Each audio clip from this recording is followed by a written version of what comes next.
tous, aujourd'hui nous allons vous proposer un tutoriel pour confectionner une ligne de pêche.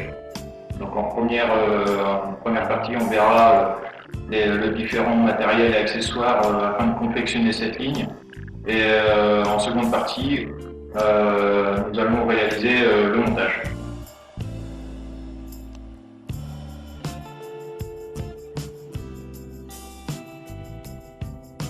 Donc pour réaliser une ligne de pêche, je vais vous montrer le matériel nécessaire, du fil, donc ici du nylon, du 12 centième qui passe, on va dire, un peu partout pour débuter, en bobine de 100 mètres. J'ai des plombs, donc voilà, avec soit des boîtes individuelles ou soit des boîtes avec les différentes tailles de plomb, différents grammages.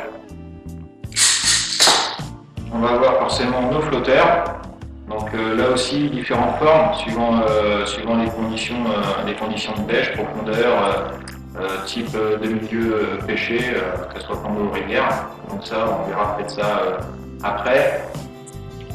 On va avoir des hameçons.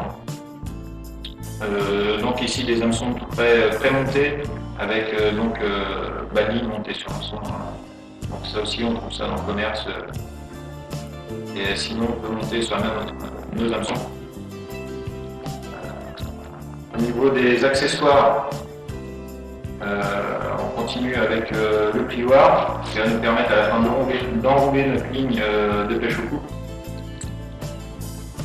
Un attache-ligne qui permet d'attacher justement, de fixer cette ligne sur notre plioir. On va avoir, donc je vais omis de le dire, mais on va avoir des gaines silicone afin de fixer le flotteur sur notre ligne. Et en accessoire, forcément des ciseaux assez fins pour couper, pour vraiment être précis, hein, et couper les excédents de nylon, ainsi qu'une pince pour le serrage des ponts. On aura en dernier lieu un petit accessoire qui va nous permettre de rouler nos plombs pour avoir vraiment une plombée centrée, et un poids pour tenir notre bobine, donc là en l'occurrence un caillou. Et forcément, il va falloir qu'on équilibre notre ligne de pêche. Donc là, on a une espèce de tube rempli d'eau pour l'équilibrage de notre ligne de pêche. On peut utiliser aussi une bouteille tout simplement où on coupe le boulot.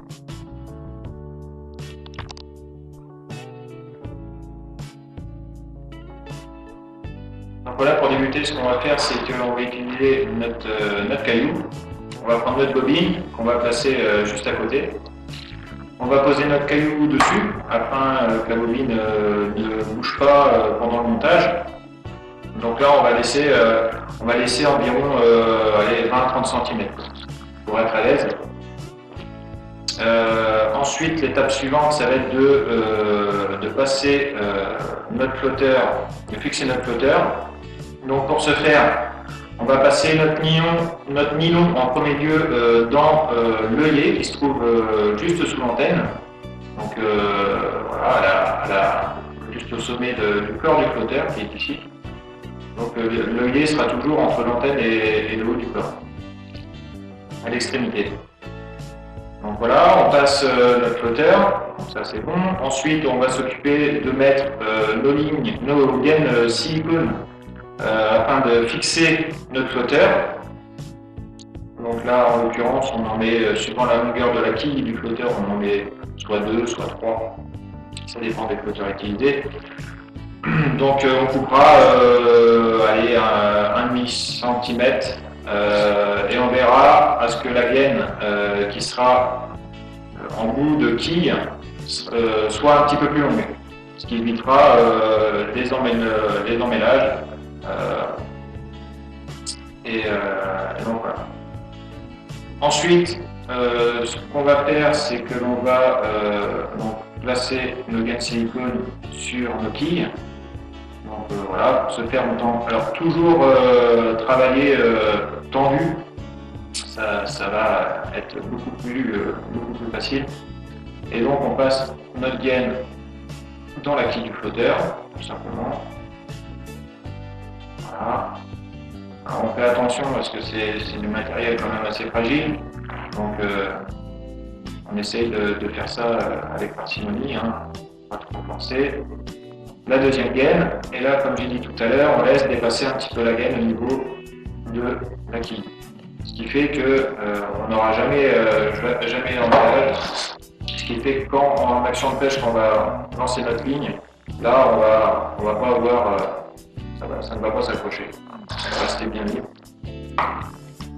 Donc voilà pour la première partie. Donc notre flotteur est fixé sur la ligne. Donc, juste une chose au niveau des gaines silicone, donc là il faut trouver un juste milieu. Donc il ne faut pas qu'elles aient trop de jeu au niveau de la quille, sinon forcément en action de pêche elles vont s'en aller, elles vont se balader sur la ligne et le flotteur, la ligne ne sera pas fonctionnelle. Et de la même manière, il ne faut pas utiliser des gaines silicone trop petites, auquel cas, lorsqu'on va effectuer des mouvements pour régler notre ligne, donc avec le flotteur, on va couper les gaines silicone et voilà, la ligne sera plus fonctionnelle. Donc voilà pour cette première phase.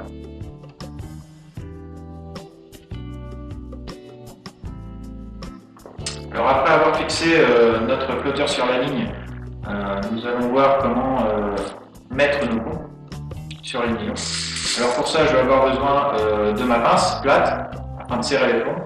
Je déconseille de serrer avec les longs. Je vais prendre ma boîte de plomb. Au niveau de ma plombée, donc toujours quelques règles à respecter. Donc à la base, une ligne de pêche au cou est constituée d'une cendrée, c'est-à-dire un chapelet de plomb. Donc on va dire entre 5 et 7, voire 8 plombs en cendrée, donc collés. Et ensuite, on aura ce qu'on appelle un plomb de touche. Alors, je vais vous montrer comment mettre le premier plomb. Donc, je prends un plomb. Donc, sur un plomb, on a toujours une fente. Je place mon nylon dans la fente. Alors, ici, là, on voit bien que je travaille tendu et que je vais avoir plus de facilité à mettre mon nylon dans la fente que si mon fil était complètement détendu. Donc voilà, mon plomb est sur mon nylon. Il ne restera plus qu'à fermer ce plomb afin qu'il tienne sur la ligne. Alors,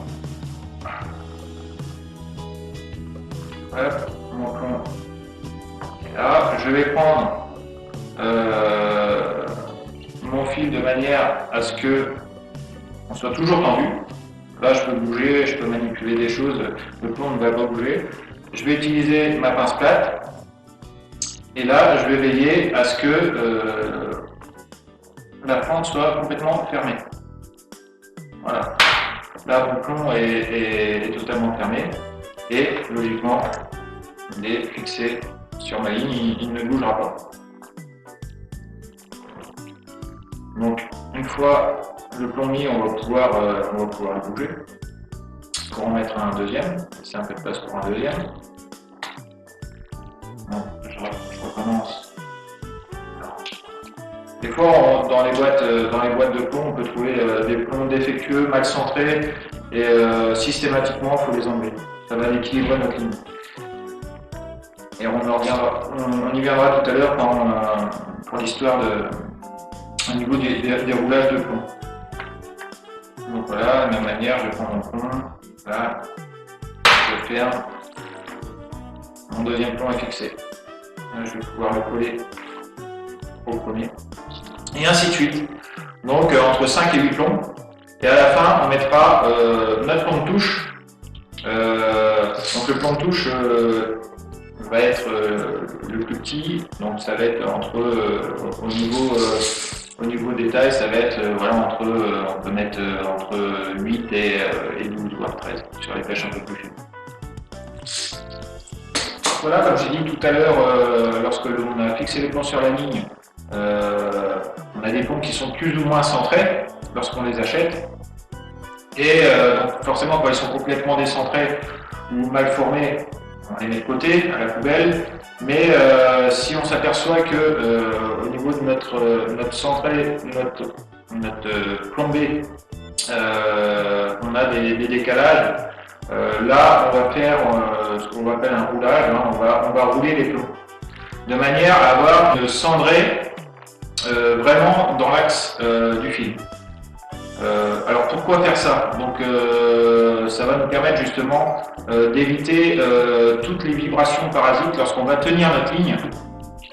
Forcément, on va pêcher sur des endroits plus ou moins courants et en fait, si on va avoir un plomb décentré, on va avoir automatiquement des vibrations qui vont se créer et qui vont se répercuter sur notre rêche. Donc voilà, pour optimiser toutes nos chances de capture, on va rouler nos plombs. Donc pour ça, j'ai deux petites plaquettes. Je vais poser ma plomberie tout simplement, donc travailler toujours tendu. Je vais poser tout simplement ma cendrée sur ma plaquette et je vais avoir exactement la même ici, hein, la deuxième. Et là, ce que je vais faire, c'est que je vais, alors sans appuyer trop fort, je vais rouler. Je vais rouler. Voilà. Donc là, ça va avoir tendance à recentrer mes plombs. Donc voilà, si c'est pas assez, bah, je continue un petit peu plus fort. Voilà. Et là, je vais avoir une plombée relativement centrée. Donc là, il y en a un petit à l'extrémité qui n'est pas super centré.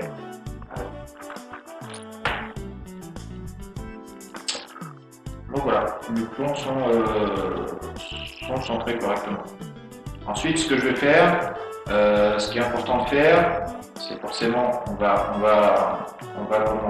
émettre une force. Hein. Quand on va rouler, ça va abîmer notre nylon.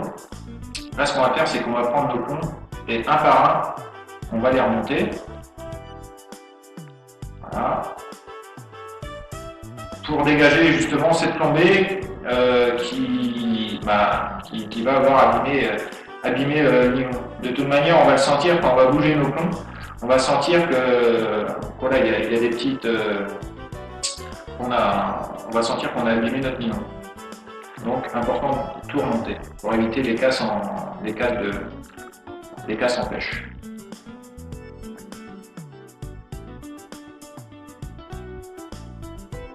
Nous allons procéder à l'équilibrage de la ligne. Donc tout à l'heure nous avons vu comment fixer les plombs sur la ligne. Donc je rappelle que au niveau du petit chapelet, on va avoir une masse de 5 à 7 plombs. Et notre fameux plomb de touche, d'accord, qui va être vraiment à l'extrémité, au niveau de la boucle. Donc voilà, on va utiliser notre tube rempli d'eau. Donc ce que je vais faire, c'est que je vais mettre ma ligne dedans. Voilà. Ensuite, je vais regarder si ma ligne est équilibrée. Donc différentes choses à prendre en compte. Alors, si je pose ma ligne et que mon flotteur reste, que je voie une partie du corps, c'est que je n'ai pas bien assez de plomb. Donc auquel cas on rajoutera des plombs. Deuxième cas de figure, si je mets ma ligne et mon flotteur coule, là c'est le cas inverse, c'est que je vais avoir mis trop de plomb. Donc là il va falloir enlever des plombs. Et une fois que je vais avoir fait mes réglages, je vais avoir une ligne qui va être relativement bien équilibrée. Et là, logiquement, sur une ligne bien équilibrée, on va avoir juste l'antenne du flotteur qui va dépasser. Le corps, lui, va être sous l'eau. Alors l'importance d'un bon équilibrage, ça va être au niveau de la sensibilité de la ligne, et notamment quand le poisson va prendre le trèche, puisqu'il va y avoir de l'hameçon, sur l'hameçon du moins. En fait, la ligne ne va pas lui opposer de résistance. C'est-à-dire que dès qu'il va prendre par aspiration de trèche, le flotteur va couler aussitôt. Le poisson ne va pas sentir de résistance. Et forcément, mieux la ligne est équilibrée et plus de chances on va avoir à la capture du poisson.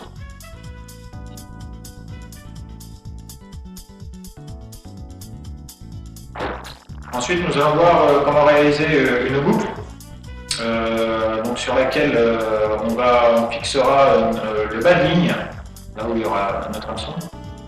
Et cette boucle aussi on fera une boucle aussi pour pouvoir accrocher la ligne sur la canne. Donc tout simplement, là j'utilise un corbeau assez gros et je vous conseille d'utiliser du gros diamètre pour s'entraîner, plus simple, notamment pour les nœuds. Alors ce que je fais, c'est que je double. Je vais commencer tout d'abord à doubler mon fil, comme ceci. Ensuite, je vais prendre mes deux doigts, que je vais coller comme ça, et je vais faire un tour complet. Voilà. Je vais prendre mon pouce pour appuyer sur l'extrémité de ma boucle. Et ensuite, je vais tourner, je vais repasser ma boucle dans la première qui s'est créée.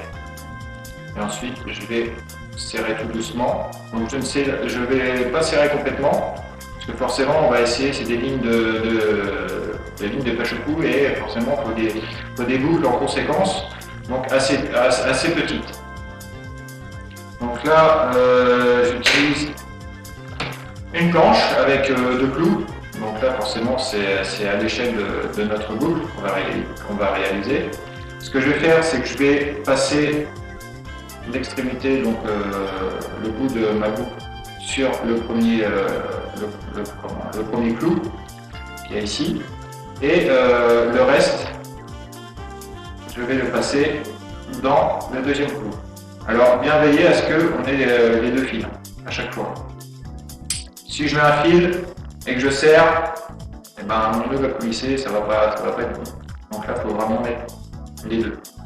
Et ensuite je vais prendre mes deux extrémités et je vais serrer gentiment de manière à ce que ma boucle se serre. Et là l'avantage c'est justement qu'on va avoir toujours les mêmes longueurs, les mêmes grosseurs de boucle, et ça va être pratique, et notamment quand on fait plusieurs lignes et de manière à si on casse une ligne, eh ben, on va avoir exactement la même dans nos boîtes de pêche. Donc voilà, ensuite je serre, assez fortement, voilà. Ensuite je fais ma finition, donc je continue mon serrage. Et là j'ai ma boucle qui est parfaitement formée. Et forcément ensuite on coupera l'excédent de fil qui est ici, d'accord. Donc on va couper 1,5 cm. On donne toujours un peu de marge au niveau des nœuds parce qu'il va serrer, il va continuer de se serrer en action de pêche. Alors tout simplement pour avoir des boucles plus petites, et ben, de la même manière que ce qu'on a fait ici pour s'exercer, on va le répéter ici, sauf que on va resserrer nos petites pointes là, pour vraiment avoir des boucles très fines, très petites.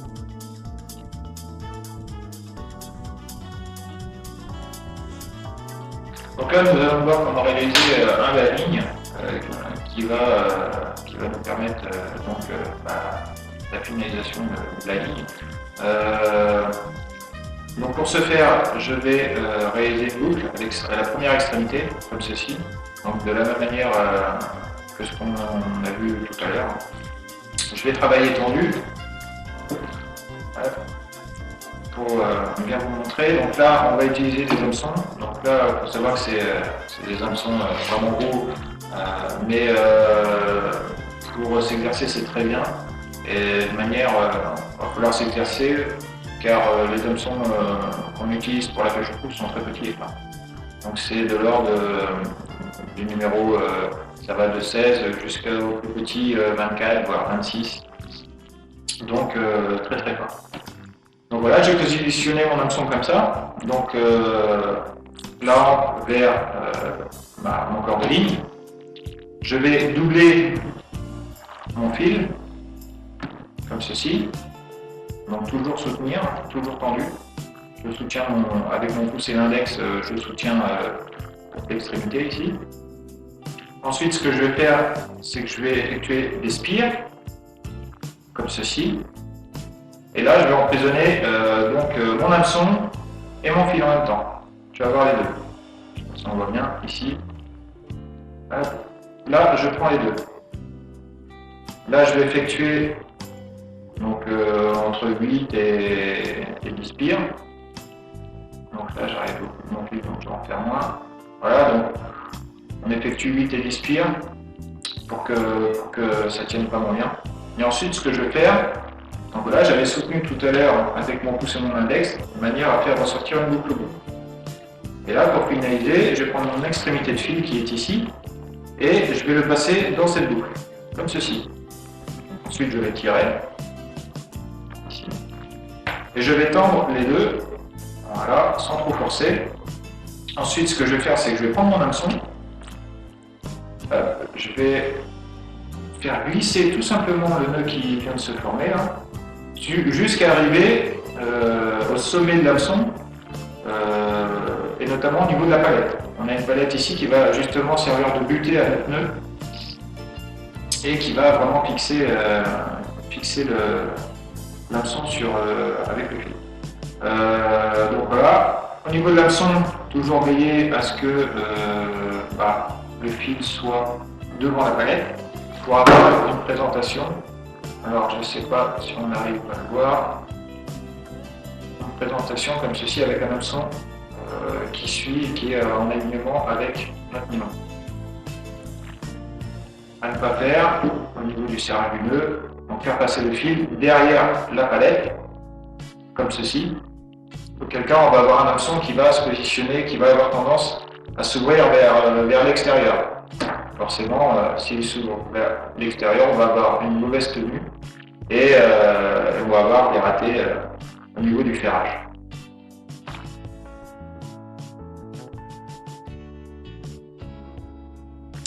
Alors, une des dernières étapes à réaliser, c'est justement de fixer ce bas de ligne au corps de ligne. Donc à chaque extrémité, que ce soit au niveau du bas de ligne ou du corps de ligne, on a réalisé une boucle. Et là, tout simplement, on va faire un nœud qui s'appelle boucle dans boucle. Donc comme son nom l'indique, on va prendre notre bas de ligne ici, on va passer la boucle du bas de ligne dans la boucle du corps de ligne, comme ceci. Voilà. Et ensuite, on va passer notre hameçon dans la boucle du bas de ligne, comme ceci. Donc voilà, ensuite on va tirer doucement. La boucle du bas de ligne va glisser sur tout le bas de ligne et forcément à la fin, ça va venir embuter, voilà, sur la boucle du corps de ligne. On va tirer, donc pas trop fort. Ça, de toute manière, en action de pêche, ça va, les nœuds vont travailler et ça va bien être fixé, ça va tout bouger. Et donc voilà, nous avons réalisé le raccordement bas de ligne, corps de ligne.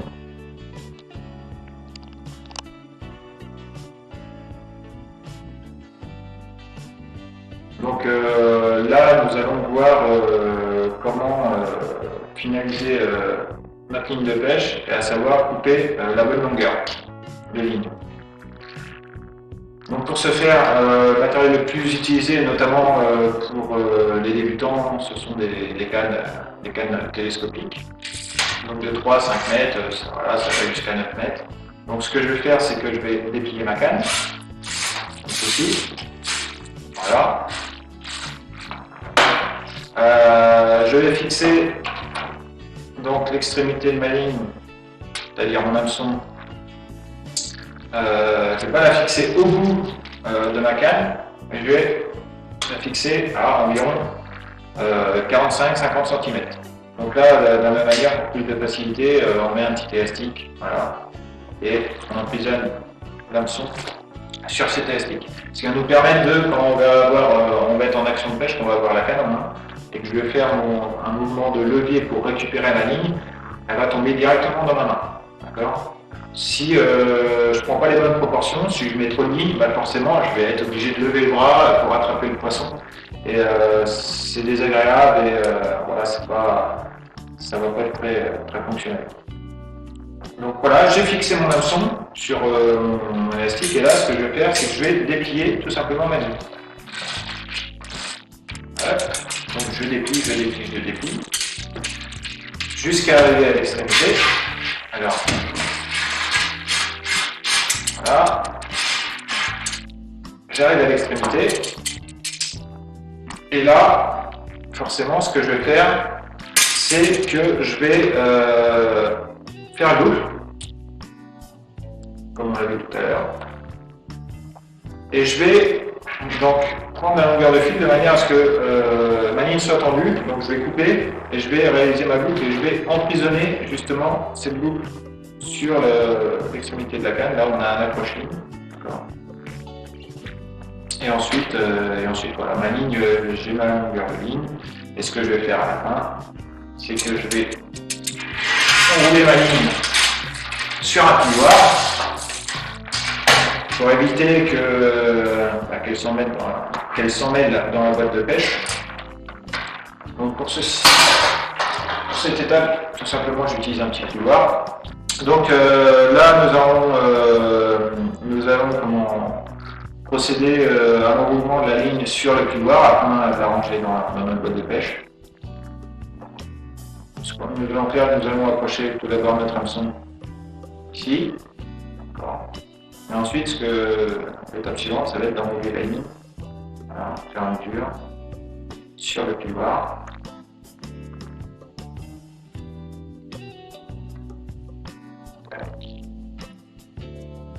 Voilà, je positionne mon flotteur de manière à ce que le plioir protège celui-ci, comme ça. Donc, il est placé, là je continue. Allez. Voilà.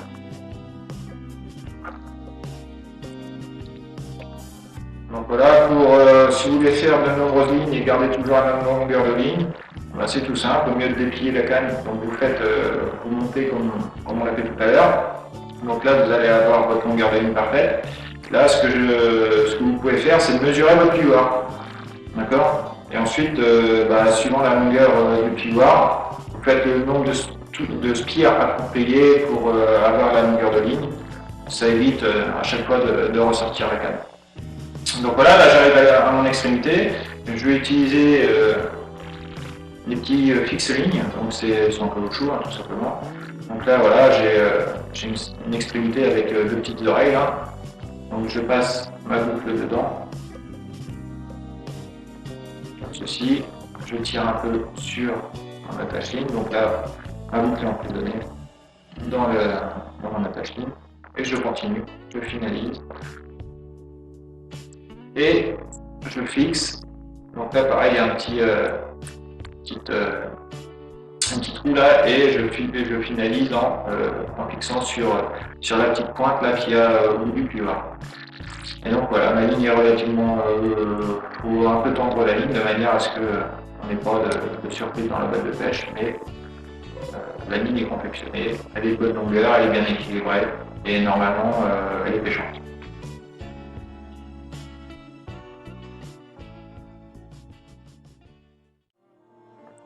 Donc voilà, j'espère que cette petite vidéo, ce tutoriel vous aura plu, notamment pour vous les débutants.